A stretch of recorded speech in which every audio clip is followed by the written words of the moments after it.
micro, donc Bonjour. je vais faire a cappella. Donc bonjour à tous, je m'appelle Fabien Clalier, je suis directeur technique du site pagejaune.fr.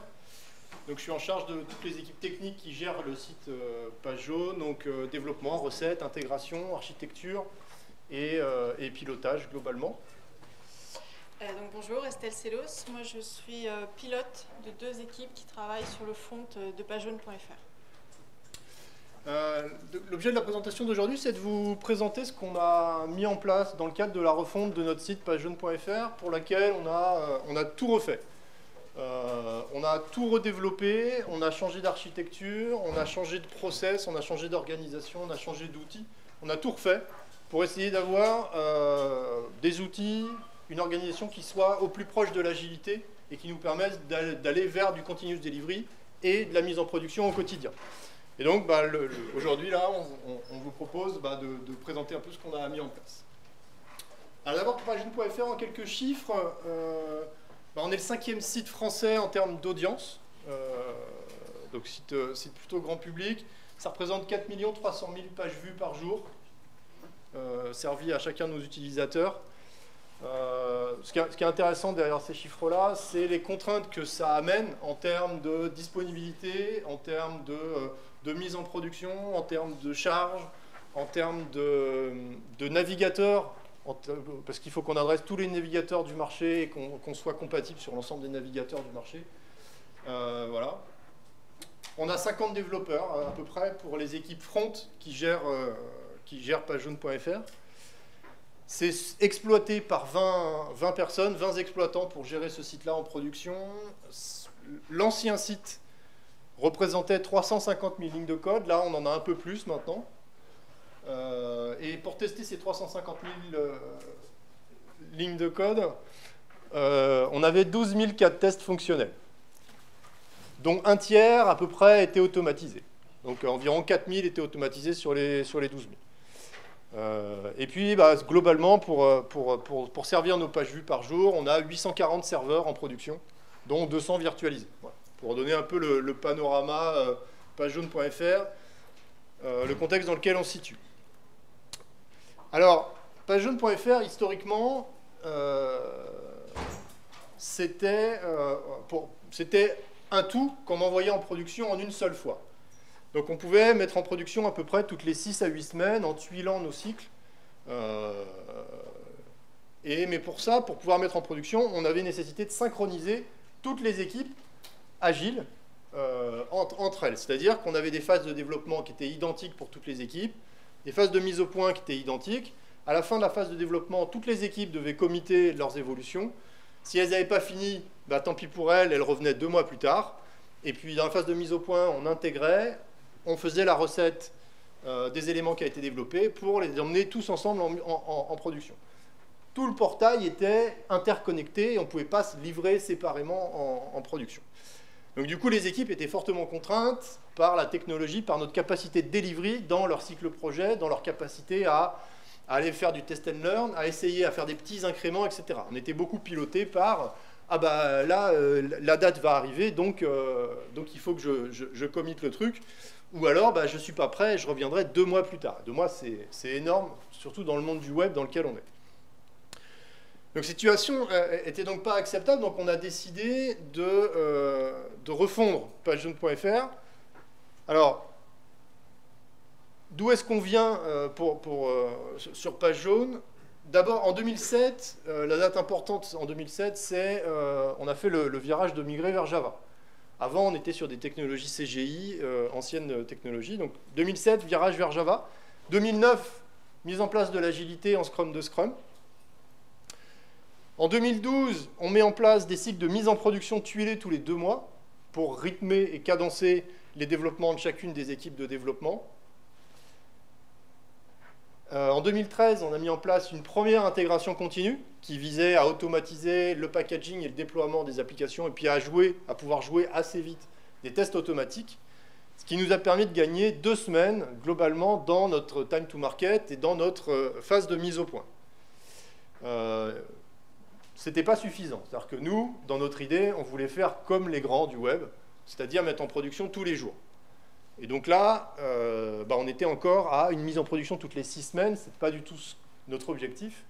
Et pour aller plus loin, on n'avait pas d'autre choix que de reconcevoir complètement la plateforme et de penser autrement notre architecture physique, notre architecture logicielle, notre organisation.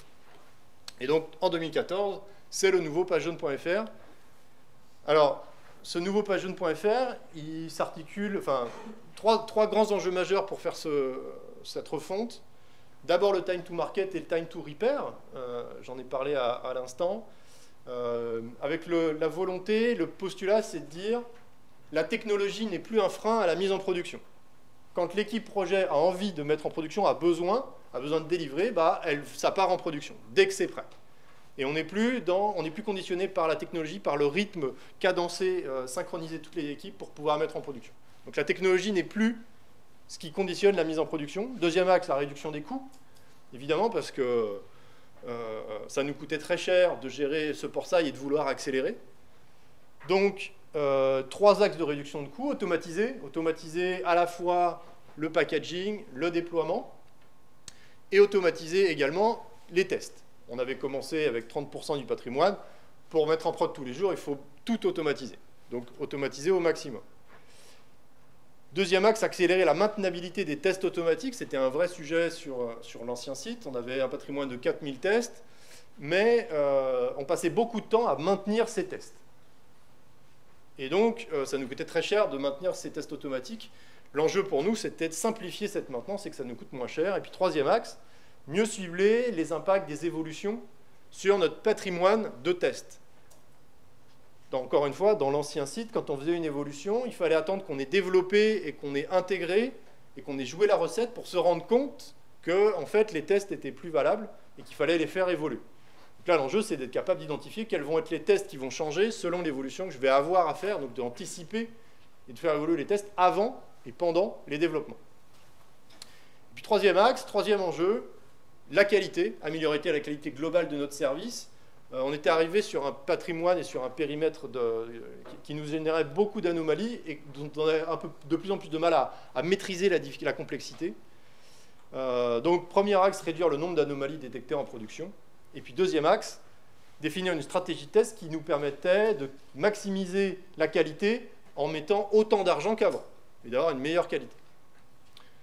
Voilà nos enjeux pour cette refonte, pour arriver à des cycles de delivery qui sont comme présenté là, c'est-à-dire dans lequel chaque équipe peut mettre en production quand elle en a envie. Donc on peut avoir une première équipe qui est dans un cycle très itératif, avec des tout petits incréments qu'on envoie en production pour faire du test and learn, avoir du feedback très rapide des utilisateurs, faire des tests AB. On peut avoir une deuxième équipe qui est sur des cycles, des releases un petit peu plus longues, avec un produit un peu plus riche, et une troisième équipe avec un cycle encore différent. Donc ce qu'on a fait, comme on s'y est pris, on a commencé par découper tout notre système d'information en modules, en microservices, pour utiliser le terme consacré. Ensuite, on a construit une usine logicielle qui nous permet d'assembler et de tester automatiquement tous ces modules. On a assuré la traçabilité du besoin pour pouvoir piloter notre niveau de qualité. Et puis derrière, on a défini la stratégie de test qui met le tout en musique. Donc c'est tout ça qu'on va vous présenter maintenant. Donc 5 axes dans cette refonte. D'abord l'organisation, ensuite la modularisation de notre architecture, le continuous delivery, l'ingénierie des exigences et la stratégie de test. Alors premier axe, l'organisation. La façon dont on est organisé. Donc on est organisé en équipe collaborative, en feature team pour toute la partie front, c'est-à-dire une feature team, Estelle vous décrira le principe, c'est globalement une équipe qui contient toutes les compétences nécessaires à la réalisation d'un projet, d'un produit. Donc orienté produit, nos équipes sont orientées produits. Et donc côté front des feature teams, côté back des component teams. Alors c'est quoi la différence? La différence, c'est que les component teams sont propriétaires des composants sur lesquels elles travaillent. Il n'y a qu'elles qui ont le droit de modifier les composants nécessaires aux évolutions. Alors que côté front, tout le monde peut toucher à tout. En termes de gouvernance, en termes de priorisation, etc., ce n'est pas du tout la même chose. Donc ce qu'on voulait, c'était avoir un maximum de souplesse sur le front pour que les équipes soient vraiment orientées produits et qu'on n'ait pas de goulet d'étranglement sur certains de nos composants.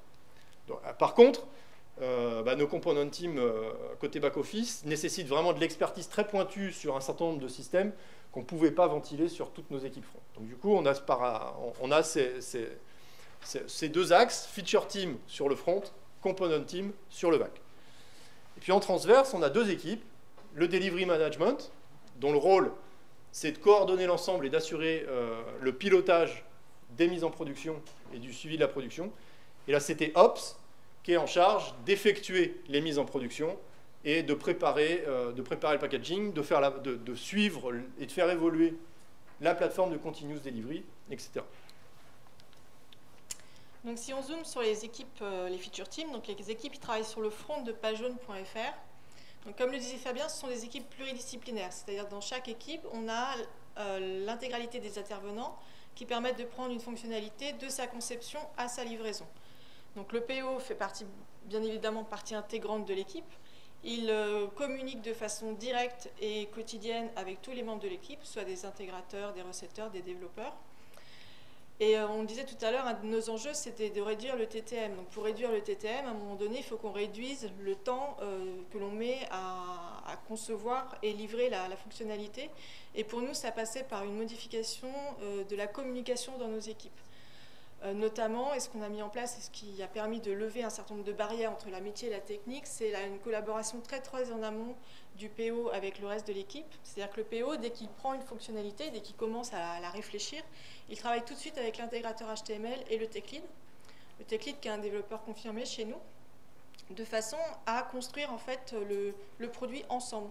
C'est-à-dire que le PO a sa vision métier, le tech lead va apporter sa vision technique, potentiellement lui donner des solutions auxquelles il n'avait pas pensé, et c'est petit à petit qu'ils vont construire cette solution qui va nous éviter de perdre du temps au moment de la réalisation par de multiples échanges.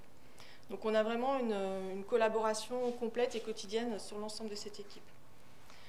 Donc initialement, l'équipe elle était composée de 4 développeurs et d'un recetteur. Et assez vite, on s'est rendu compte que cette configuration, elle ne nous permettait pas d'aller aussi loin qu'on voulait dans cette réduction du TTM, parce qu'en fait, les développeurs avançaient très vite et le recetteur avait toujours un temps de retard par rapport aux développeurs. Donc au lieu d'être sur une parallélisation maximale des tâches, on travaillait en série. Donc on attendait que le recetteur ait terminé sa préparation pour pouvoir enclencher les tâches suivantes d'automatisation. Donc on a modifié un petit peu la configuration de nos équipes, on est passé sur 4 devs de recetteurs. Donc là on était beaucoup plus dans de la parallélisation de tâches et on en a profité pour modifier un petit peu les profils de nos recetteurs qui sont maintenant des personnes beaucoup plus techniques, c'est-à-dire qu'elles peuvent faire à la fois de la préparation, conception de tests et de l'automatisation. En reste assuré ou Selenium suivant les tests qu'il a automatisés. Et ce qui fait qu'on a une équipe beaucoup plus polyvalente parce que la même typologie de tâches, elle peut être prise soit par un recetteur, soit par un développeur. Donc on a moins de temps, on n'a pas de tâches qui restent à prendre parce qu'une personne n'est pas, c'est pas le bon profil qui est disponible pour l'apprendre.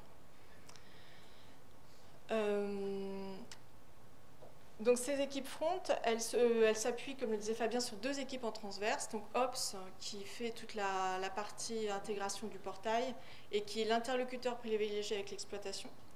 Et l'équipe de Delivery Management, qui est une équipe de recettes transverses, dont je reviendrai tout à l'heure. Voilà. Donc ce que je disais, c'est que l'équipe, elle prend en charge la fonctionnalité de sa conception à sa livraison. C'est-à-dire que c'est l'équipe qui est garante de la qualité du code qu'elle produit. Donc c'est dans l'équipe que sont conçus les tests et sont préparés les tests. C'est l'équipe qui les implémente, donc qui les automatise. On a vu tout à l'heure que notre objectif, c'était d'automatiser au maximum. Donc plus de 90% de nos tests sont automatisés. Et l'équipe, elle exécute les tests, c'est-à-dire qu'elle c'est elle qui vérifie que le code qu'elle a implémenté, il est correct, qu'il n'y a pas de défaut, et si besoin, elle l'ajuste tant que ces tests ne sont pas passants. Donc la qualité du code qui est produit, elle est bien de la responsabilité de l'équipe. Donc ces équipes front, elles s'appuient sur une équipe de recettes transverses, qui est le Delivery Management, qui a plusieurs rôles. Le premier, c'est de définir la stratégie globale recette. On est quand même sur un portail, donc il nous faut quand même une stratégie globale. Donc elle l'a définie, elle s'assure qu'elle est bien comprise et appliquée dans chacune des équipes front. Donc ça peut passer par des audits, des tests qui sont écrits et implémentés. C'est elle qui est garante des KPI qualité, et puis elle réalise aussi un certain nombre de tests transverses pour assurer la cohérence globale du portail.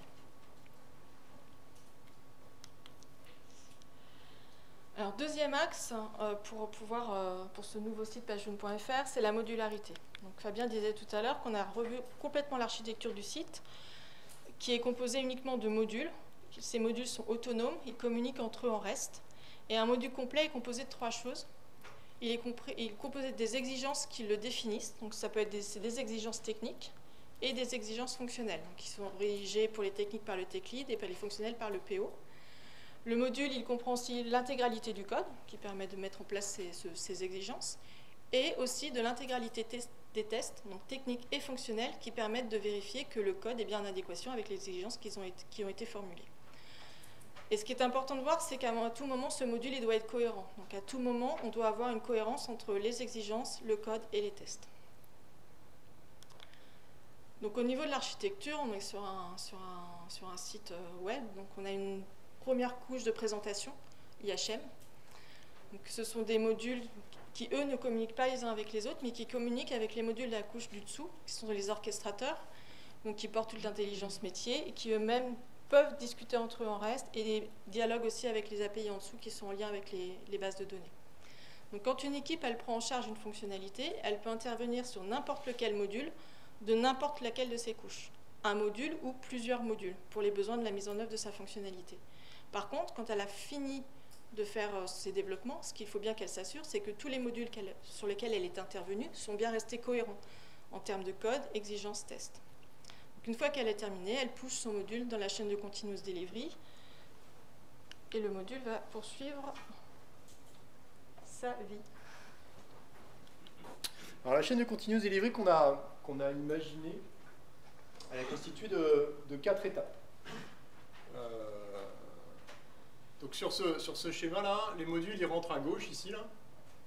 Ils rentrent tous en parallèle. C'est-à-dire que dès que le développeur a fait son commit, Jenkins récupère le code dans Git, construit le module et exécute l'étape 1. Et donc on a un cloud privé avec OpenStack qui nous permet de créer une virtuelle, d'exécuter les étapes, et une fois que c'est fait par module, et une fois que c'est fait, de refermer la virtuelle. Donc tous les modules sont exécutés en parallèle dans les 3 premières étapes. Première étape, classique, je compile, j'envoie mes tests unitaires, je vérifie les standards de qualité de code de Sonar. Si le module compile et que les tests unitaires sont passants, le module est qualifié pour aller en étape 2. Et puis si ça compile pas ou si les tests unitaires passent pas, le module est rejeté dès cette étape-là.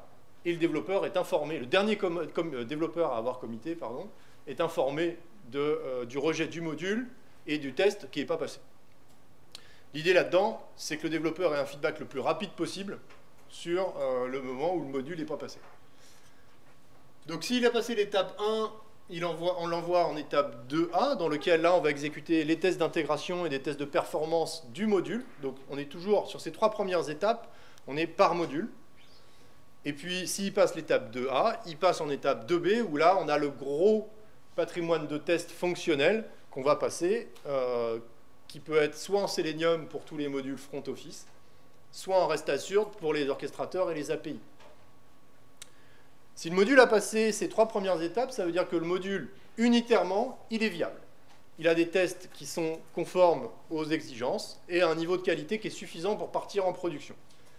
Il manque quand même une étape, c'est l'injection de ce module dans l'écosystème du portail pagejaune.fr. C'est le rôle de l'étape 3. Donc dans l'étape 3, on va jouer des tests globalement sur le portail pour vérifier que le module n'amène pas de régression sur les autres modules. Parce que c'est possible. Du coup, pour faire ça, on utilise une pile en FIFO qui nous permet de venir jouer les tests à chaque ajout de module. Donc je prends un module, je joue mes tests, je vérifie que ça passe ou pas, et après je peux changer de module. Donc j'ajoute les modules un à un pour m'assurer, pour être sûr de savoir quel est le module qui a amené les tests KO. Qu'avant on n'avait pas ça. Dans l'intégration continue qu'on avait mise en 2013, on n'avait pas ce système de FIFO. Et donc du coup, quand il y avait des tests qui ne passaient pas, en fait on passait beaucoup de temps à savoir où était le problème. Là, tout l'enjeu de ces 4 étapes-là, c'est que le développeur passe le moins de temps possible à savoir d'où vient son problème et quel est le module qui est incriminé. Donc étape 3, tests globaux. À la fin de l'étape 3, donc ces 4 étapes-là sont toutes automatiques.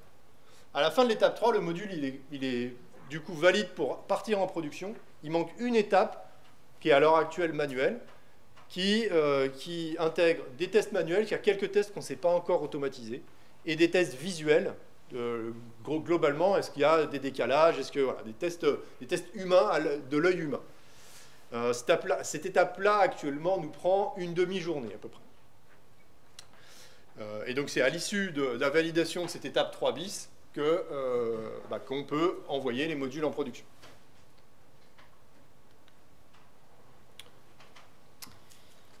Donc, autre axe que l'on a exploité, c'est la gestion des exigences. Alors, pourquoi est-ce qu'on a mis en place de la gestion des exigences ?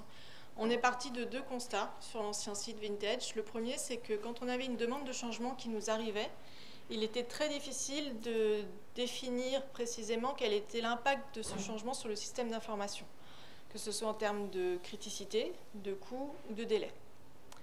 Deuxième constat, et Fabien en a parlé tout à l'heure, on avait un parc de tests qui était assez conséquent, qui était difficile à maintenir, qui nous coûtait cher en maintenance et qui était en perpétuelle augmentation. Donc, sur le nouveau site pagejaune.fr, tout est formalisé sous forme d'exigences. Et chaque exigence est vérifiée par un ou plusieurs tests. Donc, on a un lien direct entre la fonctionnalité, enfin l'exigence, qu'elle soit fonctionnelle ou technique, et les tests qui la vérifient. Donc, quand on a une demande de changement qui arrive, on sait déterminer quelles sont les exigences qui vont être impactées par ce changement. Donc, on sait dire si on en a une dizaine, une centaine, donc on sait évaluer la criticité. On a une analyse beaucoup plus fine de l'impact. Et surtout, on a un lien direct entre cette exigence que l'on a modifiée et les tests qui la vérifient. Donc, on cible précisément là où doivent être nos actions de vérification de tests. Sur le Vintage, on se basait beaucoup sur la connaissance de nos testeurs du plan de test. C'est eux qui allaient chercher quels étaient les tests qu'il fallait modifier, ajouter, supprimer avec les risques d'erreur que ça occasionnait. Maintenant, on sait précisément quels sont les tests que l'on doit vérifier. Donc, on a un parc de tests que l'on maîtrise et donc un coût de maintenance que l'on maîtrise aussi. On a de plus un lien direct entre l'anomalie, le test et l'exigence, donc on remonte assez facilement du coup de l'anomalie à l'exigence qui est en défaut. Dernier axe, la stratégie de test. Donc quand on a mis en place ce projet, on s'est posé la question de quelle est la stratégie qu'on allait positionner et comment on allait la positionner. Donc sur 3 axes, le premier, les outils, les environnements et surtout les données que l'on allait utiliser. Parce que Fabien en reparlera tout à l'heure, on avait un pain point sur le Vintage puisqu'on faisait beaucoup de recettes mais sur des données figées. Or les données, c'est pas figé, ça vit tous les jours en production, ça change. Et on détectait des anomalies trop tard en production parce que nos tests étaient sur des données figées. Donc c'était un point important à adresser. Deuxième axe, on veut faire de la qualité, mais comment est-ce qu'on va s'assurer qu'on a atteint le niveau de qualité que l'on veut, que l'on se fixe. Donc ça va passer par la définition d'un certain nombre de seuils d'acceptation. Et dernier axe, c'est la profondeur, parce que la qualité, on peut toujours en faire, on peut toujours en faire plus, on peut toujours faire plus de tests. La qualité, ça a un coût et on ne voulait pas tomber non plus dans la surqualité, donc on a besoin de maîtriser les coûts sur cet axe-là. Donc comment on définit quelle est la profondeur de test et comment on s'assure qu'on met bien nos efforts de test au bon endroit, au bon moment. Donc tout est piloté par la criticité des exigences dont j'ai parlé tout à l'heure. Donc les exigences, c'est le PO qui les définit et c'est lui qui positionne la criticité sur les exigences. Donc c'est lui qui va nous indiquer quel est l'effort que l'on doit faire sur les exigences qu'il a positionnées. S'il estime qu'une exigence est critique, d'un point de vue expérience utilisateur ou d'un point de vue business page jaune, donc il va lui positionner le niveau de criticité maximal. Et là, on va avoir un effort de test maximal également. Donc on va positionner tous les tests aux limites, les tests d'exception, et on va avoir un niveau de tolérance 0. C'est-à-dire qu'on va partir du postulat que si cette exigence-là, elle a un défaut, eh bien, elle ne peut pas être mise en production. Donc on a un seuil d'acceptation des tests à 100%. Donc on a défini 4 niveaux de criticité et notre effort de test, il les diminue en fonction du niveau de criticité. Sur une exigence mineure, on va faire moins de tests, moins de cas aux limites et on aura une tolérance au défaut qui est plus importante.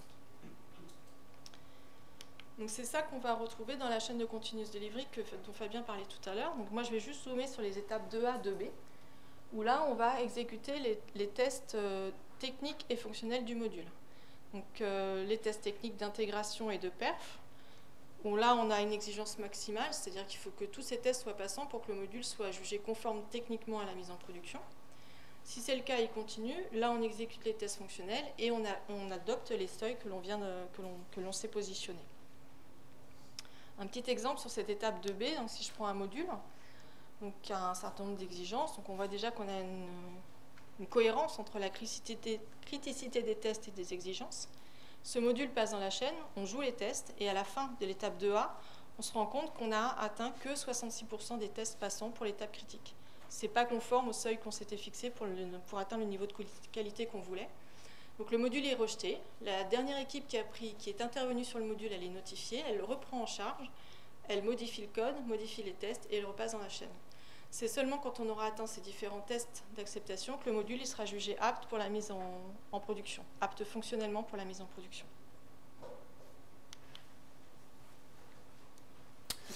Sur cette planche-là, on a voulu représenter l'évolution de notre patrimoine de tests entre le site Vintage, l'ancien site, et ce qu'on a fait sur NewPJ. En fait, sur l'ancien site, on avait la plupart de nos tests, 2/3 de nos tests étaient manuels très haut niveau. Donc tests transverses, de navigation, donc avec une combinatoire importante pour arriver à tester tous les cas de figure. 1/3 était automatisé, mais ça restait des tests de haut niveau. J'avais pas de tests intermédiaires, quelques tests d'intégration, et puis des tests unitaires à hauteur de 50%. Sur NewPJ, on a inversé la pyramide. Alors, on a profité évidemment pour renforcer notre structure de tests unitaires, pour renforcer nos tests d'intégration entre méthodes et entre modules, mais on a surtout descendu tous les tests qui étaient faits tout en haut au niveau de chacun des modules. Donc au niveau des API et des orchestrateurs, on a déjà plein de tests qui nous permettent d'avoir une qualité qui est bien meilleure pour un patrimoine de tests qui est équivalent. Parce que la combinatoire attaquée par le haut est beaucoup plus forte que quand on attaque directement les services de façon unitaire. Donc en descendant nos tests dans les couches, on a une meilleure qualité avec un patrimoine de tests qui est équivalent. Et puis il nous reste quelques tests front, donc tests parcours, et puis quelques tests manuels, c'est ce que j'évoquais tout à l'heure. Mais on est vraiment marginal par rapport à l'énorme patrimoine de tests qui est joué et qui est exécuté. Alors il y a un chiffre qui est intéressant que j'aurais pu afficher, c'est le nombre de tests qu'on exécute par jour du coup maintenant, puisqu'on a une 50aine de modules et que tous les tests sont exécutés tout le temps. C'est assez colossal. Alors, par rapport à ce qu'on a mis en place, ça nous paraissait intéressant de zoomer sur 5 difficultés. La première, Estelle l'a effleuré tout à l'heure, c'est les jeux de données. On sait, si vous avez été amené à automatiser vos tests, la clé de l'automatisation, c'est les données. Alors, dans notre cheminement là-dessus, on a évolué. Historiquement, nos tests automatiques sur le Vintage, ils étaient basés sur des données qui étaient fixes, mises à jour de temps en temps depuis la prod. Mais donc, elles étaient ni à jour de la prod, ni fixes. Et donc, du coup, régulièrement, on avait des tests qui passaient plus parce que les données n'étaient plus à jour ou avaient changé, etc. Donc, ça générait beaucoup d'anomalies et des faux négatifs.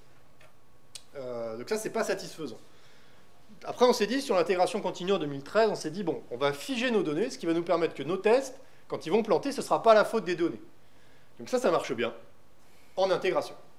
Mais quand on met en prod, eh ben, ça ne garantit pas du tout, parce que les données ne sont pas les mêmes, ça ne garantit pas du tout que du coup, ça va fonctionner en prod. Donc on s'est retrouvé plusieurs fois à avoir des trucs qui marchaient bien en intégration, et boum, on met en prod et ça ne marche plus. Donc pour pallier ça, la solution qu'on a maintenant dans NewPJ, c'est qu'on travaille sur des données, on réplique les données de la prod en intégration, c'est les mêmes.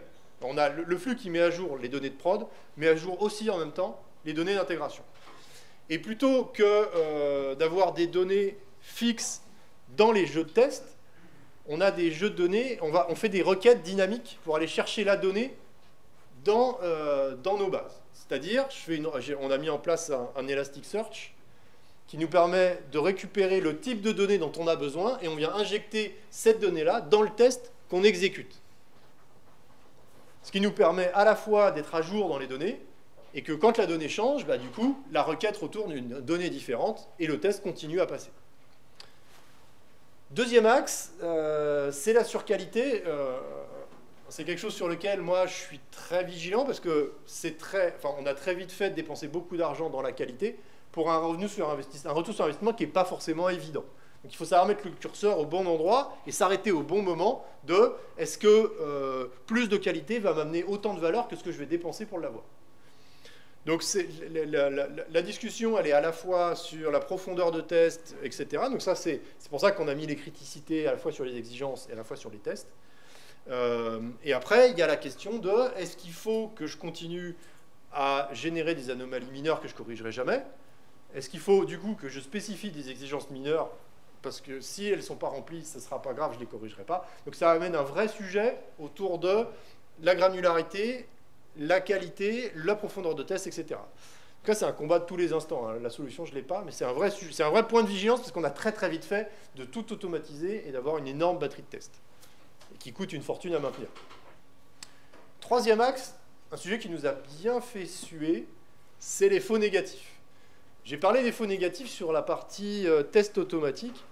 En fait, dans la chaîne qu'on a présentée tout à l'heure, il y a une faille, c'est le 100%. 100% de réussite des tests sur un module, quand vous avez 300 tests qui passent, ça veut dire que si vous avez un timeout, votre module ne passe pas. Donc, et on a eu pendant longtemps des problèmes d'infrastructure, de plateforme, de trucs qui plantent, etc. Ce qui faisait qu'il y avait un test sur les 300 qui ne passait pas. Et du coup, nos modules, ils étaient rejetés, et donc on perdait beaucoup de temps dans notre cycle pour arriver à faire passer le module, l'ensemble des étapes. Donc ça, il y a eu un gros travail de stabilisation de la plateforme pour se permettre d'avoir un taux d'acceptation à 100%. Parce que 100%, c'est très fort. La quatrième difficulté, c'est la gestion des branches. Parce que, assez vite, quand on a réfléchi à notre truc, là, on s'est dit, si on gère des branches, on est foutu. Dans l'ancien site, notre intégration continue, on avait 3 branches d'intégration continue. La prod, la version en cours de mise au point et la version en cours de dev. Ça marche quand on met en prod toutes les 6 semaines. Mais si on commence à multiplier ça, le nombre d'usines de construction par tous les jours, parce qu'on met en prod tous les jours, c'était juste pas possible. Donc très vite, on a dit, ok, on ne fait pas de branche, on fait un tronc, et c'est tout, et on pousse en production. Donc, il n'y a plus de branche, tout le monde commit sur le tronc, mais on met en place du feature flipping, c'est-à-dire que le code qui n'est pas prêt à être montré à l'utilisateur, il est inactivé tant qu'il n'est pas prêt. Ce qui fait qu'on pousse tout le code part en production, mais tout le code n'est pas visible par l'utilisateur. Alors évidemment, ça rajoute une complexité dans la stratégie de test, mais nous, c'est l'option qu'on a prise, on en est plutôt content. Avec le feature flipping. Et puis, le dernier sujet pour aller encore plus loin dans l'automatisation, c'est la recette non automatisable. Il y a des tests qu'on ne sait pas automatiser, et donc c'est notre prochain sujet.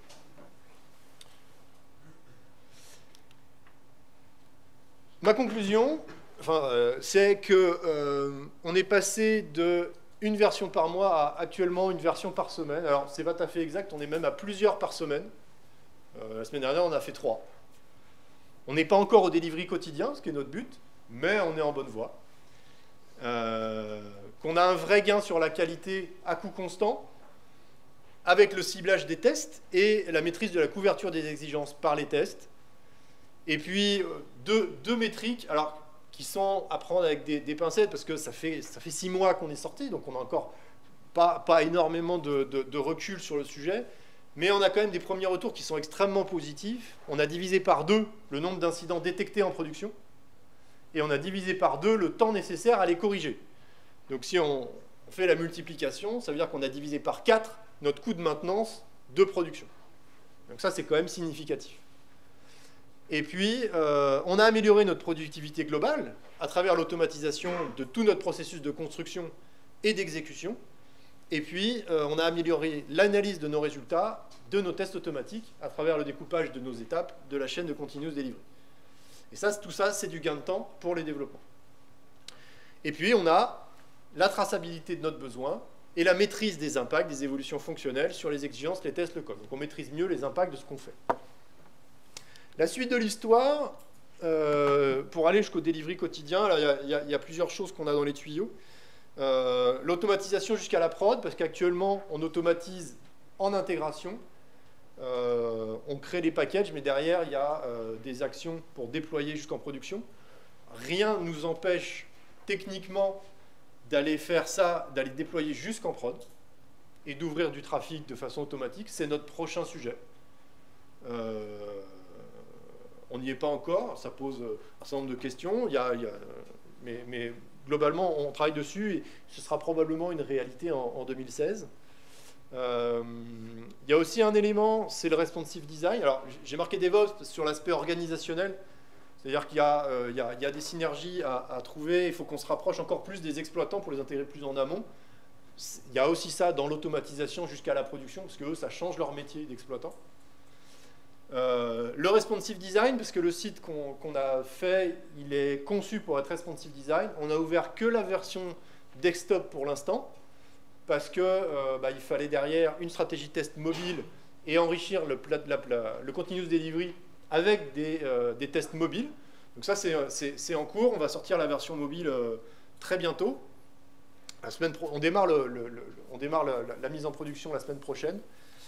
Et puis Docker, pour ceux qui connaissent, pour aller encore plus loin dans la professionnalisation du packaging et du déploiement. Et c'est tout pour nous. Alors évidemment, merci beaucoup aux sponsors de l'Agile Tour Brest qui permettent que ce type d'événement soit possible. Donc merci beaucoup aux sponsors. Et puis, votre feedback est le bienvenu. Et si vous avez des questions, ce sera avec plaisir que nous y répondrons. Normalement, on a un petit peu de temps. Donc n'hésitez pas à poser toutes les questions qui vous intéressent. Voilà. Merci à tous. Ouais.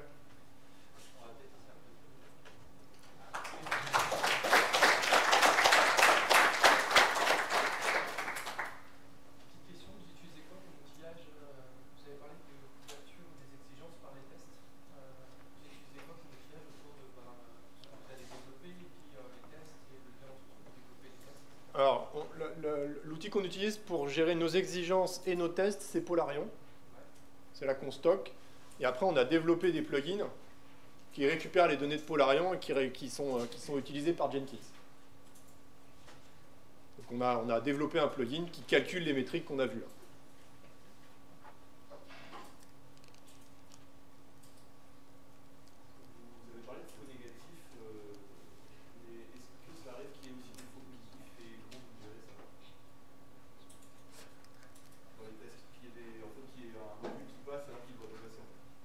Alors oui, ça arrive. En général, c'est un trou de test. Et vous gérez ça comment? Parce que du coup, s'il passe le test, il passe en production. Oui, c'est un problème. Ça nous est arrivé dans les premiers temps, ça nous est arrivé, oui, de se retrouver avec des faux positifs, effectivement, de se retrouver avec un module qui a passé la chaîne, mais qui avait un bug bloquant avant de partir en production. Donc là, du coup, on bloque tout le process de mise en production et on recorrige. Ça a été beaucoup vrai au début, parce qu'au début, notre seuil n'était pas à 100%. Donc du coup, on avait des bugs bloquants qui passaient. Maintenant qu'il est à 100%, on en a quand même beaucoup moins. Ça arrive, bien évidemment, parce qu'on n'a pas pensé à ce test-là, parce que, etc. Ça arrive. Et dans ce cas-là, on a le gyrophare sur la continuous delivery qui permet que le module passe en vitesse si on a besoin de le relivrer très vite. Parce qu'en général, il fait aussi planter ses petits copains, en fait. Même s'il est passé avec un défaut, derrière... ouais. Oui, mais ça plante dans la chaîne, donc on arrive à le voir quand même, on arrive à le rattraper. Quoi. Il y a quasiment aucun module qui passe en production et qui n'est pas viable dans le temps. Alors là, pour le coup, je crois que ça ne nous est pas encore arrivé, non. On arrive à les stopper. En fait, l'étape de validation manuelle, elle sert aussi à ça. Alors qu'on on a quand même une recette humaine derrière, parce que pour l'instant, on n'a pas complètement confiance dans la plateforme. C'est aussi pour ça qu'on n'est pas au delivery quotidien. Hein. Il y a un problème d'outillage et d'automatisation. Il y a aussi un problème il faut qu'on prenne confiance dans notre patrimoine en test, dans notre capacité à vraiment être automatique. Quoi. Mais du coup, le jour où vous passerez en tout automatique, ça va falloir vous l'implémenter aussi. Enfin, si jamais il y a un Le postulat de départ, hein, dans mes enjeux, il y a le time to market et il y a le time to repair. La réponse à ça, c'est il faut qu'on soit capable de corriger très très vite. Et on l'est. Donc du coup, c'est acceptable. C'est-à-dire que l'impact du bug, alors ça peut arriver, hein, mais l'impact du bug, il va être très réduit. L'intérêt de mettre en prod tous les jours, c'est aussi que ce qu'on va envoyer, c'est très petit. Donc l'impact est quand même pas pareil que si vous faisiez une grosse release avec des grosses régressions. Voilà. Mais ça arrivera. Hein.